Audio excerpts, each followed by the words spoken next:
Wow, wala, buhay pa guys. So, ayan, buhay pa siya. Wala, humihinga pa siya guys.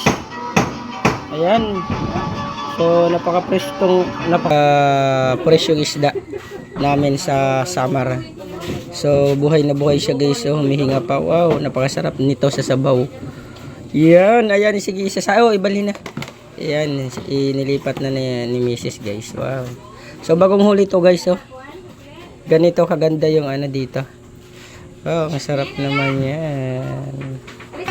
Hello guys, buhay pa siya. Hala, yung taba nito. Ambot na ano, na isda. Maya-maya. So, maya-maya daw yung tawag nito guys. Tingnan mo, buhay pa siya, oh.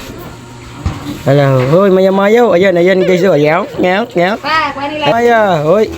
Hoy, hoy, hoy. Ah, maya-maya, maya-maya. So, ayan guys, fresh na fresh yung isda. Magalaw pa siya.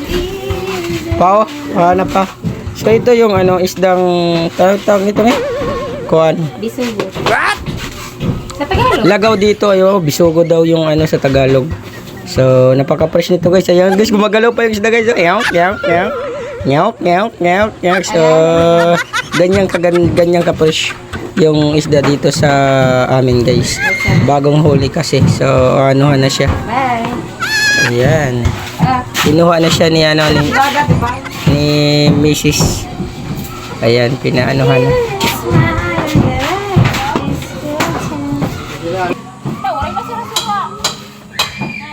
Wow, napaka-fresh na.